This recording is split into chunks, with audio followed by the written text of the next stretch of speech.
உங்க toilet cleaner bison toilet cleaner குவாலிட்டியை விட பெட்டர்னு நிரூபிச்சா உங்க மொத்த பணமும் ரீஃபண்ட். பைசன் டாய்லெட் கிளீனர் இப்போது ₹79.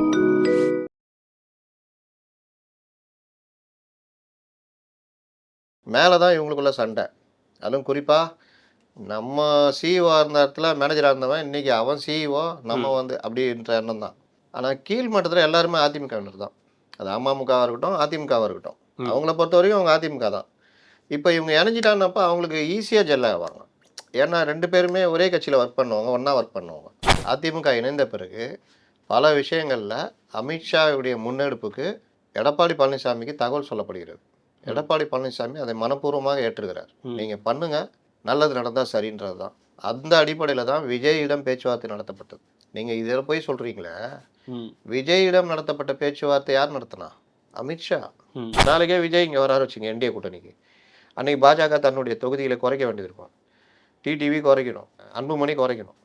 அன்றைக்கி ஒரு பெரிய பொசிஷனை தாவேக்காவும் எடுத்துக்கும். அப்போ என்ன பிரச்சனை, பாஜகவுடைய வளர்ச்சி கொஞ்சம் பின்னாடி போகும். விஜய் ஒரு ஸ்பாய்லர்.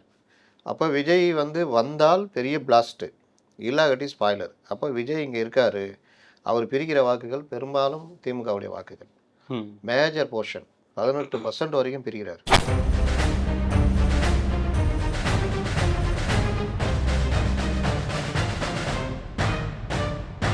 ரெட்ரோலோக்ஸ் நிஜங்களுக்கு வணக்கம். நான் கார்த்திக். இன்றைய பொலிட்டிக்கல் பல்ஸ் நிகழ்ச்சியில் நம்முடைய இணைந்திருப்பவர் மூத்த பத்திரிகையாளர் திரு அப்துல் முத்தலீஃப் அவர்கள். வணக்கம் சார். வணக்கம். என்டிஏ அலைன்ஸ் ஆல்மோஸ்ட் எல்லாருமே ஃபிக்ஸ் ஆகிடுச்சு. அடுத்தடுத்த கட்டங்கள் ஆகிடுச்சு, ஜெல் ஆகிடுச்சு. ஜெல் ஆகிடுச்சா அப்படின்றதுல ஒரு கேள்வி இருக்குது. அதனால் அது பின்னாடி வரேன்.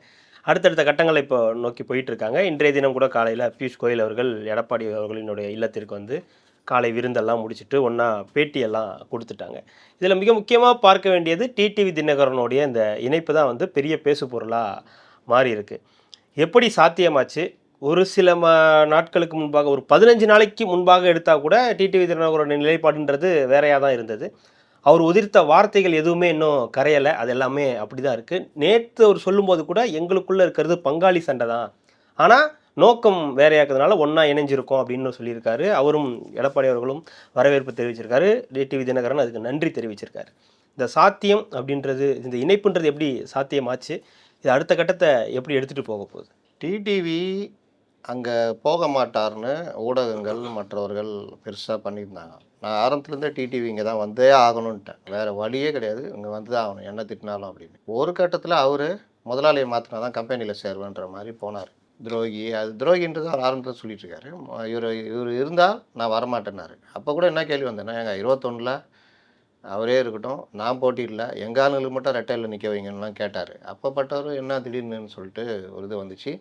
அதெல்லாமே அண்ணாமலை ஆப்ரேஷனு, அண்ணாமலைக்கு பின்னாடி இன்னொரு ஆப்ரேஷனு, இப்படிலாம் போச்சு.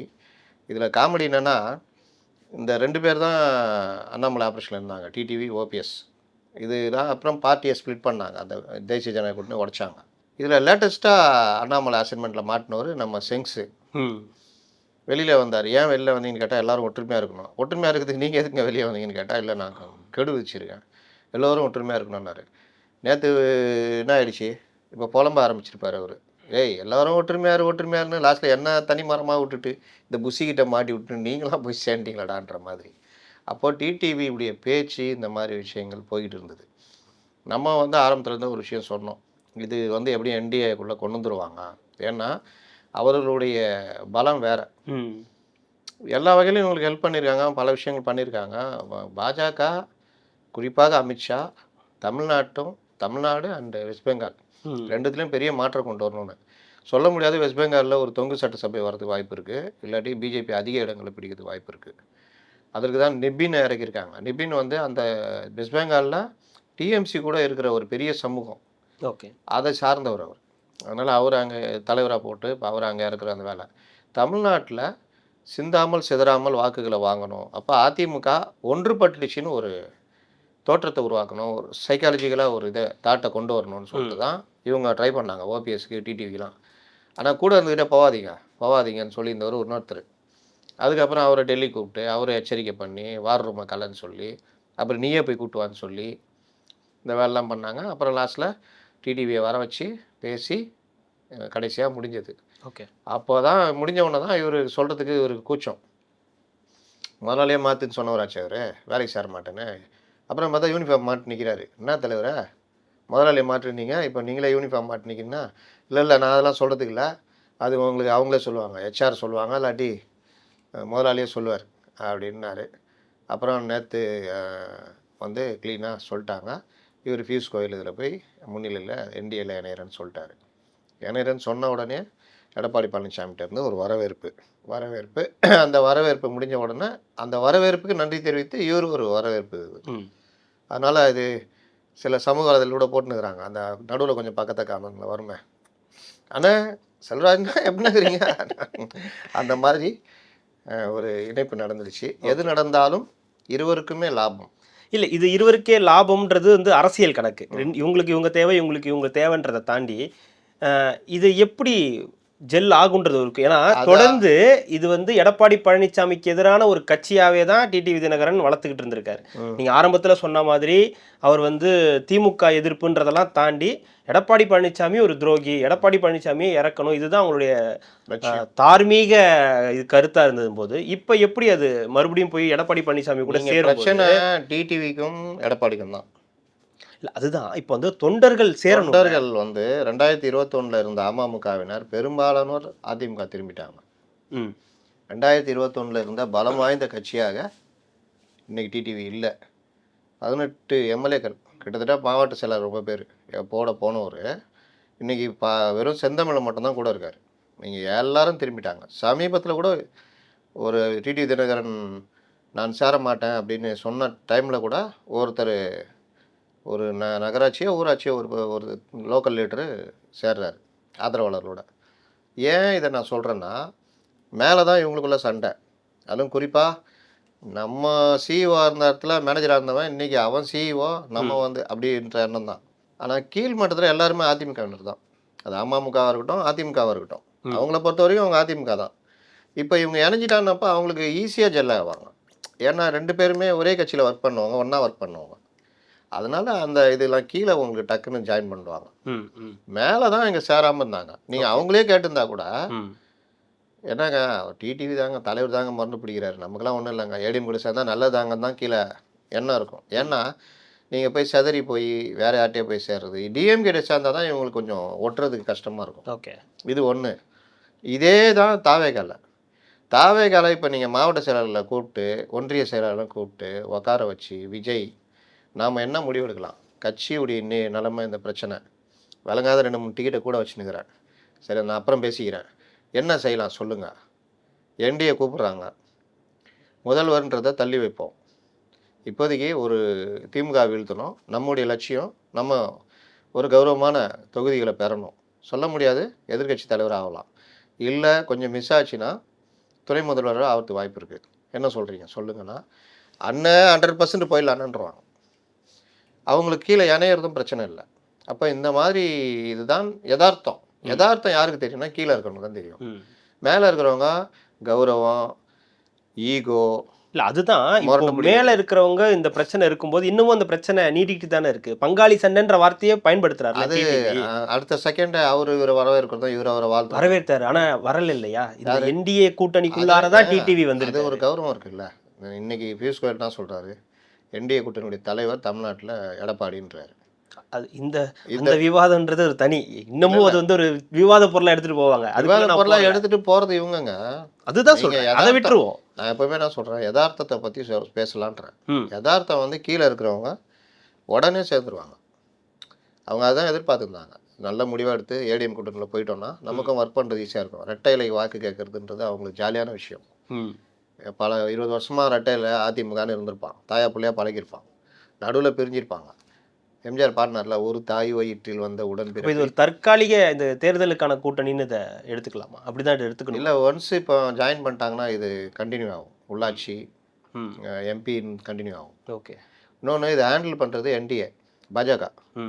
அதனால தான் எடப்பாடி வரல. இல்லை, அதனால தான் நான் கேட்குறேன், இது என்டிஏ உடைய கூட்டணியாக இருக்கோ, இது அதிமுக தலைமையிலான இப்போ அன்புமணி அவர்கள் சேர்ந்தது அதிமுக கிட்ட இல்லை என்டிஏ கிட்ட. இல்லை, அவரு தானே இவங்க 2 பேரும் பேசுனதெல்லாம் வந்து அவர் யார் கூட இருந்தார், என்டிஏ கூட தானே இருந்தார்.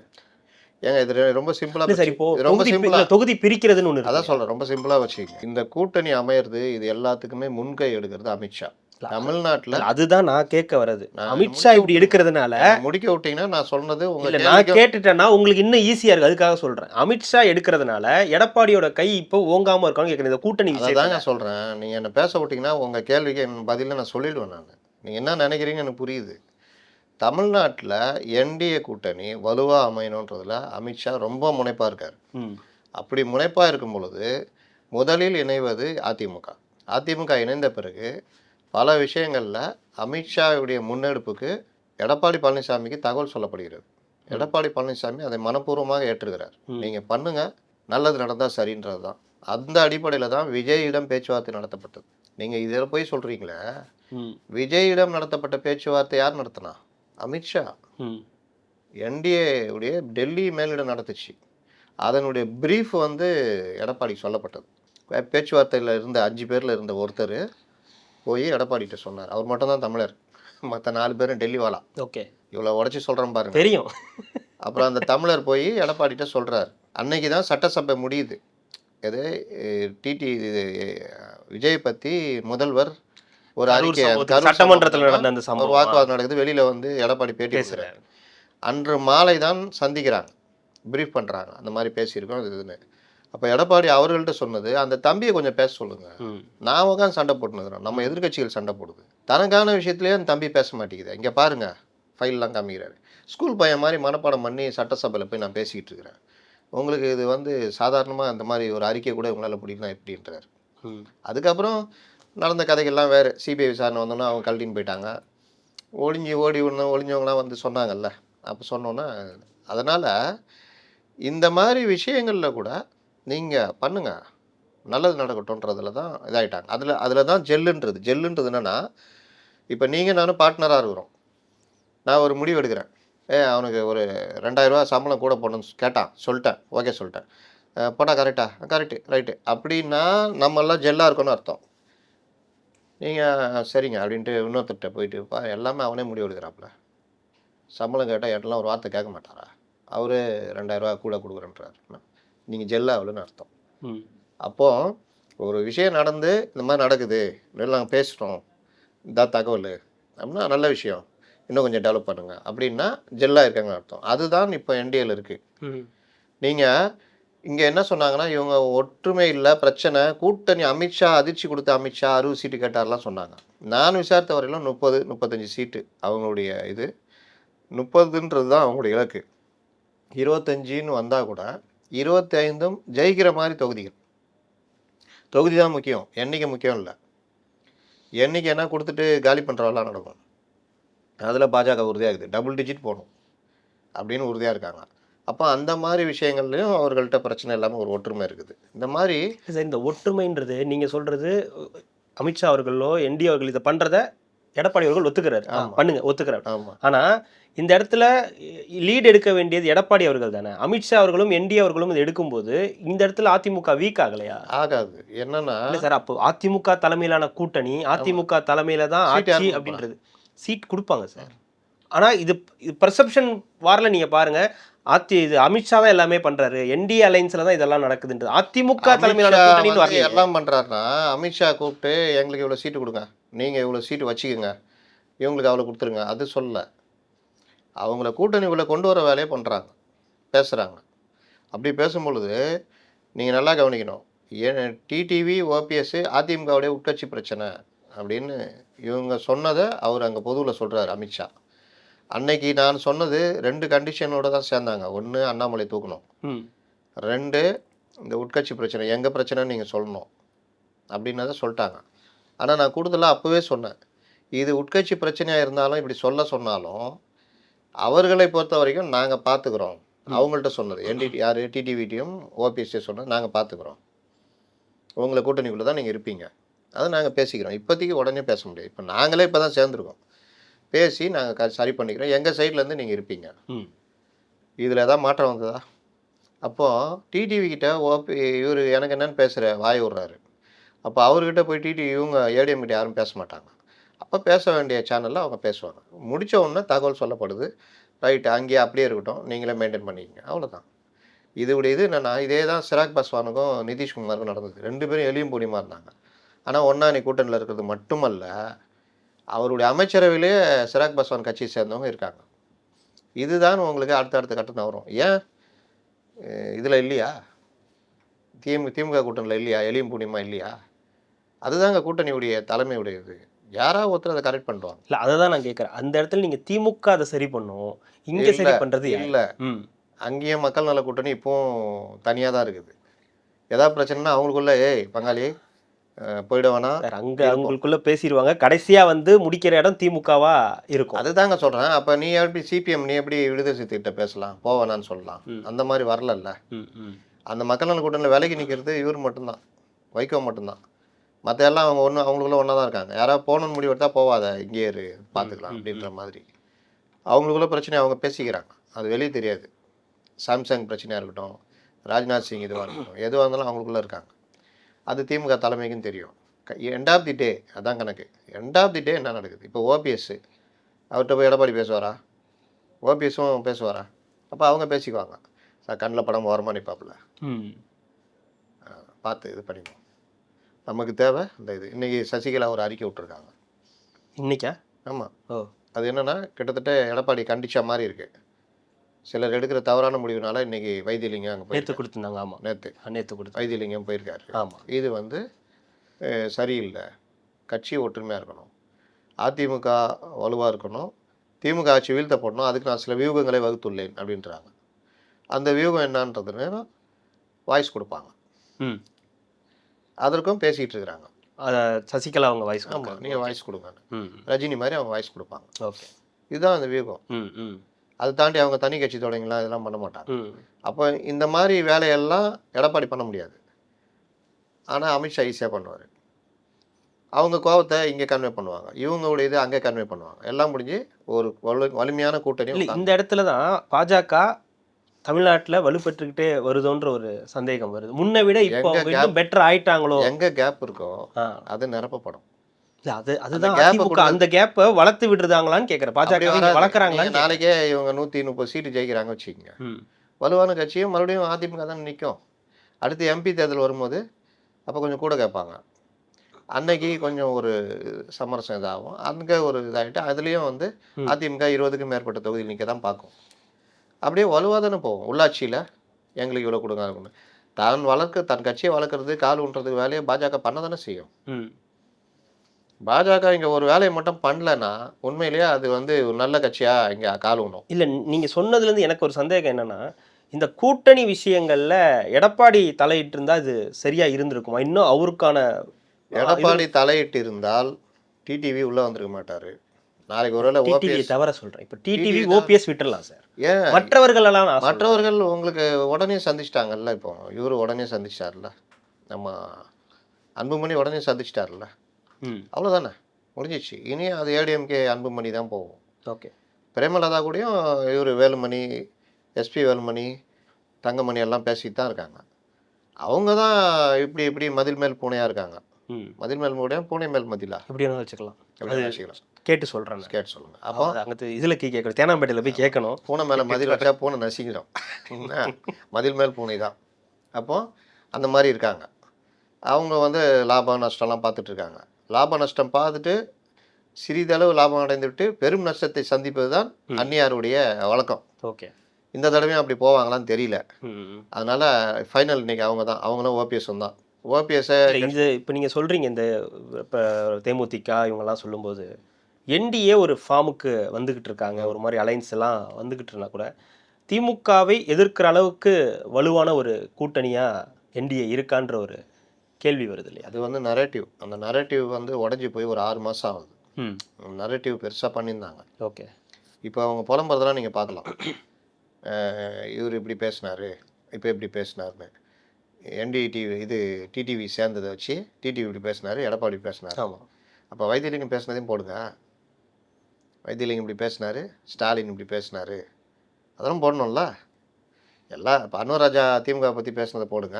இல்லை, இணையத்தில் பேசுகிறத தாண்டி சில யதார்த்தமான இதுக்கு வருவோம். நம்ம முன்னாடி 2021 தேர்தலையும் 2026 தேர்தலையும் நம்ம வந்து வச்சுக்கலாம். இப்போ 2021 தேர்தலையும் இதே கூட்டணி இருந்துச்சு, அதிமுக பாஜக. டிடிவி இல்ல, அதுதான் சொல்றேன், அதிமுக பாஜக தேமுதிக இப்படின்னு சொல்லி ஒரு கூட்டணி இருந்தாங்க.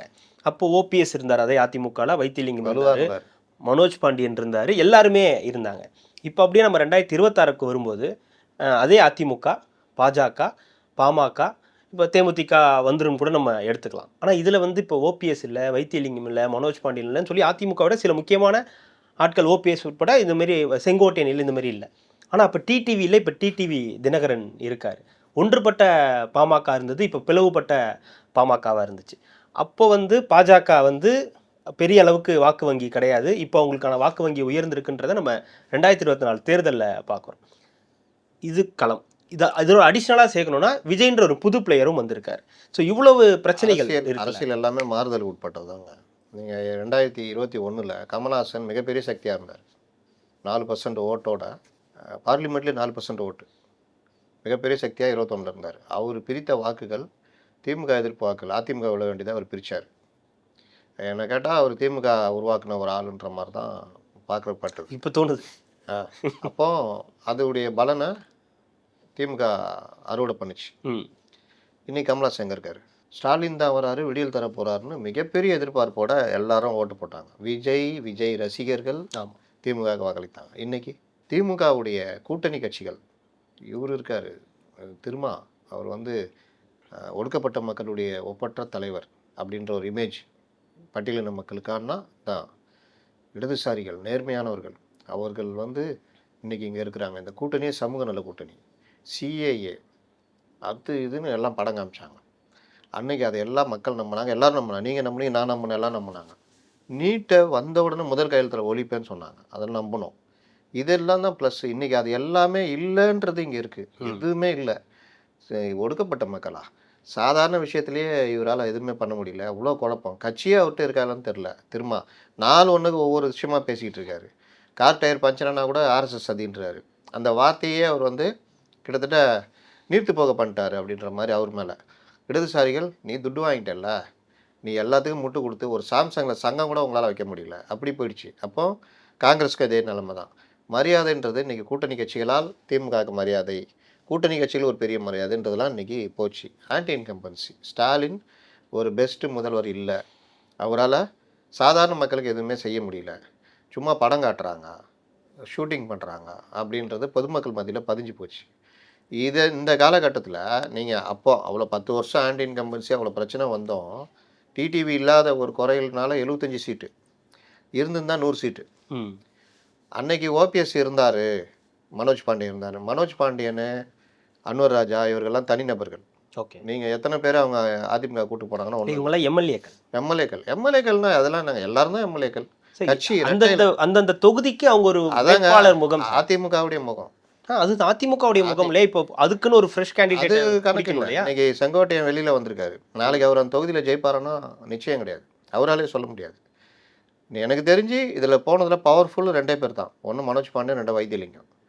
மனோஜ் பாண்டியன் அவருக்கு அதே தொகுதி பக்கத்தில் கொடுக்குறாங்க, ஆலங்குளம் கொடுக்கல, இன்னொரு தொகுதி கொடுக்குறாங்க. அவர் அங்கே நிற்கிறாருன்னு வச்சுக்கோங்க. அன்றைக்கி சூழ்நிலை எப்படி இருக்குதுன்றதை பொறுத்து ஒன்று இருக்குது. வைத்தியலிங்கம் அந்த டெல்டாவில் ஒரத்த நாட்டில் கொஞ்சம் ஸ்ட்ராங்காக இருக்கார். அதை தாண்டி இவர்களால் மாநில லெவலில் பெரிய இதுனா ஒன்றும் கிடையாது. ஓபிஎஸ் அதிமுகக்குள்ளே அன்றைக்கி இருந்தார். இவங்களாம் சேர்த்து தானே அதிமுக, இந்த தனிநபர்கள் ஒவ்வொரு நபர்களையும் சேர்த்து தானே ஒரு அதிமுகன்ற ஒரு. நீங்கள் தனிநபர்னா எஸ்பி வேலுமணியும் வைத்தியலிங்கத்தையும் ஒன்றா ஆக்குவீங்களா? எஸ்பி வேலுமணியும் 4 மாவட்டத்தை கட்டுப்படுத்துவார், சிவி சண்முகம் 4 மாவட்டத்தை கட்டுப்படுத்துவார். அந்த மாதிரி வைத்தியங்கள்லாம் கம்பேர் பண்ணால் நீங்கள் அவுடேட்டட். அவங்களாம் ஓபிஎஸ் அவுடேட்டட். அவர் வந்து அதிமுக 2021 இருக்கும்போதே அவர் பகுதியை தான் அவர் கண்டம் பண்ணார், அவரால் ஜெயிச்சு கொடுக்க முடியல. அப்போ என்ன ஆயிடுச்சுன்னா ஓபிஎஸ் ஒரு லீடர் இல்லைன்னு. இன்னொன்று, ஓபிஎஸ் பாஜகவுக்கு ஆதரவாக உள்ள ஏடிஎம்குள்ளே தொல்லை கொடுக்குற ஒரு ஆளாக இருந்தார். இன்றைக்கி அது அவங்க தெரிஞ்சு அமிச்சிட்டாங்க. இன்றைக்கி அவங்க ஸ்ட்ராங் பண்ணிட்டாங்க, கதவை சாத்திக்கிட்டாங்க இறுக்கமாக. அது பிஜேபிக்கும் தெரிஞ்சு போச்சு, இனி நம்ம ஏடிஎம்குள்ளே யாரையும் வச்சு ஒன்றும் பண்ண முடியாதுன்றது. இன்றைக்கி அந்தளவுக்கு ஒரு ஸ்ட்ராங்காக இருக்குது. இதில் ஒன்றே ஒரு மைனஸு எடப்பாடியுடைய பிடிவாதம். அதை தான் சசிகலா சுட்டி காமிக்கிறோம். வைத்தியலிங்கத்தை இணைக்கிறதோ, ஓபிஎஸ் இணைக்கிறதோ, கேசி பழனிசாமி இணைக்கிறதோ. ஆனால் இவர்களும் என்ன செய்கிறாங்க? கேசி பழனிசாமி கேஸை போட்டு வச்சுருக்காரு, ஓபிஎஸ் கேஸை போட்டு வச்சுருக்காரு. அப்போ அந்த மாதிரி தான் எப்படி இணைப்பாங்க? நீங்கள் வாபஸ் வாங்க, நான் சேர்த்துக்கிறேன்னு வாங்க. அதுலேயும் ஓபிஎஸ்ஸை வந்து சேர்க்கவே வாய்ப்பு இல்லை. ஏன்னா அவருக்கு கொடுக்காத வாய்ப்பெல்லாம் கொடுத்தாங்க. கடைசி சுற்று பேச்சுவார்த்தை நடத்துகிறாங்க. 2 ஹவர் காக்க வைக்கிறார். போனவங்கள இவர் வழியும் வரல. சிவி சண்முகம்லாம் உட்காந்துட்டு இருக்காங்க. அதுக்கப்புறம் வந்து இந்த மாதிரி சொல்கிறேன், செகண்ட் லெவலில் இருங்க சார், பொருளாளர் இல்லை துணை பொதுச்செயலாளர் இருங்க, அண்ணன் பொதுச்செயலாளர் இருக்கட்டும், முதல்வர், அதெல்லாம் முடியவே முடியாதுன்றார். அப்போ அவர் வந்து என்ன நினச்சிட்டு இருக்காரு, நம்ம கட்சியை உடைக்கலான்னு. அது வந்து மேலெல்லாம் எல்லாம் ஹெல்ப் பண்ணுவாங்கன்னு நினைக்கிறாரு அவர். ஓகே. ஆனால் அவருடைய உண்மையான பலம் என்ன, 50 பொதுக்குழு உறுப்பினர் தான். அதனால் இந்த மாதிரி விஷயங்கள்லாம் உறுதியாக இருக்கிறது தான் ஒரு தலைமை. அதனால தான் எடப்பாடி பழனிசாமிக்கு மரியாதை இருக்குது. ஓகே. அந்த மரியாதை தான் பாஜக மதிக்குது. அந்த இதோட தான் இன்றைக்கி தேர்தல் சந்திக்கிறாங்க. நீங்கள் சொல்கிற இந்த கூடுதல் குறைச்சல் காலத்துக்கு ஏற்ற மாதிரி மாறிக்கிட்டே இருக்கும். நாளைக்கே விஜய் இங்கே வராரு வச்சுங்க என்டிஏ கூட்டணிக்கு, அன்றைக்கி பாஜக தன்னுடைய தொகுதிகளை குறைக்க வேண்டியது இருக்கும். டிடிவி குறைக்கணும், அன்புமணி குறைக்கணும். அன்னைக்கு ஒரு பெரிய பொசிஷனை தாவேக்காவும் எடுத்துக்கும். அப்போ என்ன பிரச்சனை, பாஜகவுடைய வளர்ச்சி கொஞ்சம் பின்னாடி போகும். இன்றைக்கி இருக்கிறதுல 2 கட்சி, காங்கிரஸ் இந்த சைடு அறுவடை பண்ணுது, இங்கே பாஜக அறுவடை பண்ணுது. பாஜகவுக்கு வந்து மைனஸ்லேருந்து தான் போகிறாங்க. அவங்க 4 பேர்லேருந்து தான் இப்போ போகிறாங்க. அது லாபம் தான், எவ்வளோ போனாலும் லாபம் தான். உள்ளாட்சியில் ஒரு 2 மாநகராட்சி கேட்டு பிடிச்சாங்கன்னா அது லாபம். எம்பியில் வந்து ஒரு 4 எம்பி ஜெயிச்சாங்கன்னா அது லாபம். காங்கிரஸுக்கு அப்படி இல்லை. 9 எம்பி, மாநகராட்சி எத்தனையோ மாநகராட்சி இருக்குது, எம்எல்ஏக்கள் 18 எம்எல்ஏக்கள். இப்போ இதில் எது குறைஞ்சாலும் காங்கிரஸுக்கு பலகீனம் தான். ஏன்னா தமிழ்நாடு, இந்தியா முழுவதும் பலகீனம் அடைஞ்சிட்டே வருது. அது ஒரு பெரிய விஷயம் இல்லை. இதில் இப்போது என்டிஏக்குள்ளார விஜய் வந்தால் ஓகே, அது ஒரு மாற்றம் ஏதோ ஒன்று நடக்கும், நம்ம அவங்களுக்கு ஒரு 30-40 சீட்டு தருவாங்கன்னு வராத பட்சத்தில் என்ன சேஞ்சஸ் இருக்கும், என்ன மாதிரியான தாக்கம் இருக்கும்? நீங்கள் சொன்னீங்களே திமுக வலுவாக இருக்குது அப்படின்னு, அது இல்லைன்றது நான் சொன்னல 6 மாதம் முன்னாடி அதுக்கான இது உருவாயிடுச்சுன்னு. அதுதான் விஜய். விஜய் வந்து ஒரு ஸ்பாய்லர். அப்போ விஜய் வந்து வந்தால் பெரிய பிளாஸ்ட்டு, இல்லாகட்டி ஸ்பாய்லர். அப்போ விஜய் இங்கே இருக்கார், அவர் பிரிக்கிற வாக்குகள் பெரும்பாலும் திமுகவுடைய வாக்குகள். மேஜர் போர்ஷன் 18% வரைக்கும் பிரிக்கிறார். நம்ம இவர் சொல்கிறத விட்டுருவோம். 36% 34% சொன்னார் என்னது சார். அவங்க 46 வரைக்கும் போயிட்டு இருக்காங்க. நீங்கள் அவங்கள விடுங்க, அவங்க பேச்சை நம்ம எடுக்க வேண்டாம். அதனால தான் சொல்கிறேன். ரியாலிட்டிக்கு ரியாலிட்டினா கிட்டத்தட்ட 18% வரைக்கும் இங்கேருந்து பிரிக்கிறார் அவர். திமுக இங்கே ஒரு 7% அப்படின்னா 25% அவர் வாங்குவார். 25%னா ஒரு தொகுதிக்கு 50,000 ஓட்டு. அது வந்து வாக்குகளாக இருக்கும், பெரிய கட்சியாக இருக்கலாம். நாளை பின்ன அந்த வாக்கு சதவீதத்தை வச்சு ஏதாவது பண்ணலாம். மற்றபடி சீட்டு எண்ணிக்கை ஜெயிக்கிறதுன்றது விஜய் தேர்தல் நிற்க மாட்டார். இப்போவும் சொல்கிறேன், அடித்து சொல்கிறேன், ஆரம்பத்தில் தான் சொல்லிட்டு இருக்கேன். தேர்தலே நிற்க மாட்டார். தனியாக நின்றால் தாவேக்கா விஜய் தேர்தலில் போட்டியிட மாட்டார். இல்லை சார், இது கொஞ்சம் ஆமாம், நான் இன்னைக்கு சொல்லலைங்க, நான் ரொம்ப நாளாக சொல்லிட்டு இருக்கிறேன் சார். மதுரை கிழக்கு, மதுரை கிழக்குலாம் நான் விக்கிரவாண்டி, மதுரை மேற்கு, விக்கிரவாண்டி, அது வந்து இது சொன்னார், நான் அடையாளமாக இருப்பேன். 234 தொகுதியில் அவர் தான் சார் வேட்பாளர். ஆனால் அவரே நிற்கலன்னா அது வந்து கிட்டத்தட்ட நம்ம பீகாரில் நடந்த மாதிரி தான். அதே தான் ஒரு ஜனநாயகன் படத்துக்காக ஒரு கட்சியே 1.5 மாதமாக எந்த வித இயக்கமும் இல்லாமல் இருக்குது அப்படின்னா, இன்னை வரைக்கும் நேர்காணல் யாராவது ஆன்லைனில் ஃபார்ம் வாங்குவாங்களா? திமுககாரன் கூட போடுவான். அதனால் பல விஷயங்கள் இருக்குது. இந்த மாதிரி ஒரு இயங்குற கட்சியில் ஒரு ஸ்டார் கேண்டிடேட்னு ஒரு 5-6 பேர் இருப்பாங்க. மீதி இருக்கிறவங்கெல்லாம் யாருன்னு தெரியாது இப்போ வரைக்கும். இவங்கெல்லாம் வச்சுக்கிட்டு நான் முதல்வர் வேட்பாளர்னு விஜய் நிற்க விரும்பவே மாட்டார். இந்த யதார்த்தம் கூடுதலாக விஜய்க்கு புரிஞ்சதுன்னா என்டிஏ போயிடுவார். புரியாத பட்சத்தில் தடுக்கிறது, படம் காட்டுறதுலாம் யாருன்னு பார்த்தீங்கன்னா ஆதவ அர்ஜுனா, ஜான் ஆரோக்கியசாமி, இந்த மாதிரி ஆட்கள். இதுதான் இப்போ பிரச்சனை. இல்லை, இப்போ இது ஓகே, இது தாவேக்காவுடைய பேசணும்னா தனியாக ஒரு செக்மெண்ட்டாக தான் பேசணும். ஆனால் இதில் இப்போது இது வரைக்கும் ஒரு நம்ம விஜய் எடுத்துக்க வேண்டாம், என்டிஏக்குள்ளே வரவே இல்லைன்னு நம்ம எடுத்துப்போம். தொகுதி பங்கீடுன்னு ஒரு விஷயம் எவ்வளவு ஒவ்வொருத்தருக்கும் இருக்கும். இப்போ நம்ம விஜய் இல்லாதமே பேசணும். நான் அறிந்த வரையிலும் 30 சீட்டு வரைக்கும் பாஜக கேட்குறாங்க. அது ஒரு 25 அப்படி நிப்பாட்டுவாங்க. ஓகே, அட்லீஸ்ட் 30ன்னு வச்சுக்கிங்க. ஓகே, அதான் இப்படி வந்துடுறேன். 164 சீட்டு வரைக்கும் அவங்க நிற்கிறாங்க. ஏடிஎம்கே 70 சீட்டு பிரித்து வெளியில் கொடுக்குறாங்க. அதாவது 164 எடுத்துகிட்டு 70 நீங்கள் வச்சுக்கோங்க, நீங்கள் ஸ்ப்ரெட் பண்ணி கொடுத்துருங்க. அதில் அவங்க 30, இவங்க ஒரு 18-20. இப்போ இந்த கூட்டணியை பற்றி பேசுகிறதுக்கு, நம்பர்ஸை பற்றி பேசுறது என்கிட்ட வராதிங்க, பிஜேபி கிட்டே நீங்கள் பிரிச்சுக்கங்க. பிஜேபி இல்லை, பிஜேபிலாம் இவங்க தான் பிரிவிறாங்க, இவங்க தான் பிரிப்பாங்க. ஓகே, பிஜேபி 30 வச்சுக்கோங்க, இவரு 20னா 50, மீதி 20 இருக்குது. அந்நியார் இருக்காங்க, மீதி சின்ன சின்ன கட்சிகள். இதில் தனி சின்னத்தில் போட்டியிடாமல் ரெட்டையில் போட்டியிட வைக்கிறது தான் நடக்கும். அது 164 வந்துடும். புரியுதா? அதனால் ஒரு தொகுதி பங்கீடு பெரிய பிரச்சனையாக இருக்காது. ஓகே, ஒருவேளை விஜய் வந்தால்தான் சில சீட்டை குறைச்சிக்க வேண்டியிருக்கும், ஏடிஎம்கே உட்பட.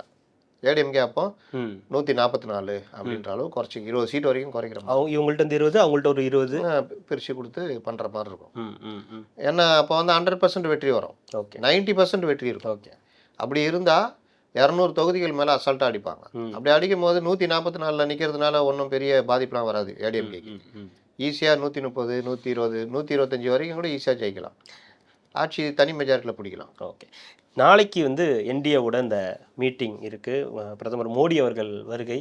யாரெல்லாம் மேடை ஏற போகிறாங்கன்ற ஒரு கேள்வி இன்னமும் இருந்துக்கிட்டே இருக்குது. இன்றைக்கி நயினார் நாகேந்திரன் அவர்கள்ட்ட கேட்கும்போது கூட நாளைக்கு பாருங்கள் தெரியும் அப்படின்னு இருக்காங்க. ஏன்னா தேமுதிகவுடைய நிலை என்னன்னு தெரியலை. ஐயா ராமதாஸ் அவர்கள் நாளைக்கு காலையில் கூட அந்நியார் வந்துடுவாங்க. ஐயா ராமதாஸ் அவர்களுடைய நிலை. ராமதாஸ் வரமாட்டார். ஓகே. ராமதாஸ் வந்து ஆமாம், நான் சொல்லணும்னு உங்கள்கிட்ட கேட்கணும்னு நினச்சேன். அருள் சொல்லியிருந்தார், திருமாவளவன் பெற்றெடுக்காத பிள்ளை. ஆமாம், அவனும் தெரியும். நான் கூட போட்டேன் ஆக திமுக கூட்டணி உறுதின்னு. ஏன்னா நீங்கள் பாருங்கள், அவருக்கு வேறு வழியே இல்லை. அவர் யதார்த்தத்தை விட்டுட்டு உணர்ச்சியில் போயிட்டார். நீங்கள் சொல்லும்போது தோணுது அவர் ஒரு பெரிய ஓபிஎஸ்ஸாக இருக்காருன்னு தோணுது. அதுதான் நான் நேற்று சொன்னேன். ஓபிஎஸ், டிடிவி, இது விஜய், ஐயா ராமதாஸ் 3 பேருமே கிட்டத்தட்ட ஒரு குழப்ப மனநிலையிலேயே தானும் ஒன்றும் இல்லாமல் போய் தான் கூட இருக்கிறவங்களும் போனேன். வழக்கமாக வைகோ தான் அந்த வேலையை பண்ணுவார். இந்த தடவை 3 பேர் பண்ணுறாங்க அப்படின்னேன். அதில் ஐயா ராமதாஸ் வந்து யதார்த்தம் என்ன, நீங்கள் தான் சேர்மன்னு. நீங்கள் அதுக்கப்புறம் உங்கள் சேர்மன் போஸ்ட்டை பையனுக்கு கொடுத்துட்டீங்க. போர்ட் ஆஃப் டைரக்டர்ஸ் கூடி சேர்மனை தேர்ந்தெடுத்துட்டாங்க. நீங்கள் சீனியர் என்ன ஒரு பெரிய கன்சல்டன்ட் மாதிரி நீங்கள் இருக்கீங்க, ஸ்தாபகர், கட்சி அந்த கம்பெனியோட ஸ்தாபகர். ஆனால் போர்ட் ஆஃப் டைரக்டர்ஸும் சேர்மனும் தான் இது ரிட்டர்னாக அவங்க தான் பொறுப்பு. நீங்கள் ஆலோசனை அவங்கள்ட்ட கேட்டுக்கலாம். ஐயான்னு மரியாதைக்கு நிற்கலாம். ஐயா அந்த முடிவு எடுத்துருக்கேன், ஐயா அந்த கம்பெனி கூட ஒப்பந்தம் போட்டிருக்கேன். ஏன்னா சரி அது என்ன பார்த்துக்கோ, இது பார்த்துக்கோ, அவன் டைரக்டர் சரியில்லை, அவனை நீக்கி இவனை போடு அப்படின்னா அதை சேர்மன் தான் பண்ண முடியும். இவர் சேர்மனுக்கு சொல்லலாம். அந்த மாதிரி தான் நிறுவனர் தலைவருக்கு சொல்லலாம், அவனை நீக்கி இவனை போடுன்னு. இவரே கூட அறிவிச்சிருந்தப்போ அவர் கண்டுக்காமல் இருந்திருப்பார். ஏன்னா அப்பா ஸ்தாபகர், நம்ம என்ன சரி ரைட்டுப்பா அப்படின்னு. எங்கே வெடிக்குது, சொந்த பேரனை கொண்டு வரும்போது தான் வெடிக்குது மேடையிலேயே. அதுக்கப்புறம் அடுத்தடுத்து போகும்போது ஈகோவாகிடுது. இவருடைய பொசிஷனை இவர் மறந்துட்டார். நிறுவனன்ற பொசிஷனுக்கு கட்சியில் பைலால எந்த வித அதிகாரமும் கிடையாது. அது ஒரு கௌரவ பதவின்றதை மறந்துட்டார். கூட இருக்கிற இவர்கள் ஏற்றி விடுகிறார்கள். போதாத வரைக்கும் தென்னகத்தின் பிரசாந்த் கிஷோர்கள்லாம் பேட்டின்ற பேரில் போய் அவர் இன்னும் ஏற்றி விட்றாங்க. அப்போ இந்த மாதிரிலாம் நடக்கும் பொழுது, யதார்த்தத்தை மறக்கும் பொழுது, நீங்கள் பெருவாரிய நாட்கள் அவர்கிட்ட போகும்போது கட்சி சின்னம் எல்லாமே தேர்தல் ஆணையம் ஒதுக்குது. இன்னொன்று அவர் எங்கே போகிறான்றதையும் பார்க்கணும். அதுக்கேற்ற மாதிரி தான் அனுகூலங்கள் நடக்கும். ஆனாலும் அதை மீறி அவர்கிட்ட நியாயம் இருக்குது, இவ்வளோ பேர் இருக்காங்கன்றது. அப்போ ஐயா என்ன முடிவு எடுக்க முடியும்? டேய் என்னடா பேசினவொன்னே வா அப்படின்னா, அப்போ நான் மட்டும் நம்ம அவன் டக்குனு இதாகிடும். ஆனால் அங்கே அவர் இறங்குறதுக்கு அவருக்கு மனசு வரல. கூட இருக்கிறவங்க தூபம் போட்டுனா இருக்காங்க. ஏன்னா இவர் இணைஞ்சிடுவார், நம்ம கதை நம்மளை தூக்கி விட்டுருவாங்களே. அந்த பயம் இவருக்கு ஜிகே மணிக்கும் அருளுக்கும் உண்டு. அதனால் அது இப்படியே நிற்கிது. போதாத வரைக்கும் பொண்ணை வேற கொண்டு வந்துட்டார். இப்போது நான் தான் பாமகன்னு இவர் சொல்லிகிட்டு இருந்தாலும் நடைமுறையில் இவர் பாமகன்னு அங்கீகரித்து திமுக கூட்டணிலாம் வச்சுக்காது. ஏன்னா இவர் சைனிங் அத்தாரிட்டியில் இவர் இல்லை. மாமல்ல சின்னத்தில் நிற்க வைக்க முடியுமா? முடியாது. அப்போ திமுக என்ன பண்ணோம்? ஐயா நான் வந்து உதயசூரியனில் நிற்க வச்சுக்கிறேன் ஐயா, உங்கள் குழந்தைங்க எங்கள் குழந்தைம்மா, நான் பார்த்துக்குறேன் ஐயா அப்படின்வாங்க. இந்த கதைலாம் வேணாம். சரிங்க ஐயா, தனி சின்னத்தில் நில்லுங்க ஐயா, நீங்கள் தான் உண்மையான பாமக தொண்டன், திமுக கூட்டம் தான் அதுன்னு ஐயா அறிக்கை விடுங்க ஐயான்னு. ஓகே. ஆனால் அதனால வந்து திருமாவளவனுக்கு கோவம் வராது. அவர்கள் தான் சொல்லுவாங்க, பாமக அங்கே தான் இருக்குது, ஐயா கோச்சிக்கு போகிறாரு, கம்முன்னு இரு, பாமக அங்கே தான் இருக்குது, நம்மளை நம்ம ஏமாற்றிக்கலாம், ஐயா மட்டும்தான் கேட்குறாரு, ஏமாற்றிக்கலாம். ஒரு குழப்ப மனநிலை வரல. ஓட்டு போடுறவன் கீழே ஓட்டு போடுறவன் ஐயா சின்ன ஐயான்னு பிரித்து பார்ப்பான்ல. சில பேர் கொஞ்சமாக செதறும்ல, அதை திமுக பயன்படுத்த பார்க்கும். இந்த 5 பேர் எங்கே நிப்பாட்டுவாங்க? கொண்டு போய் பாமக நிற்கிற இடத்துல நிற்க வைப்பாங்க. அந்த வகையிலையும் திமுக லாபம் தானே. இப்படி திமுக விளையாடும்.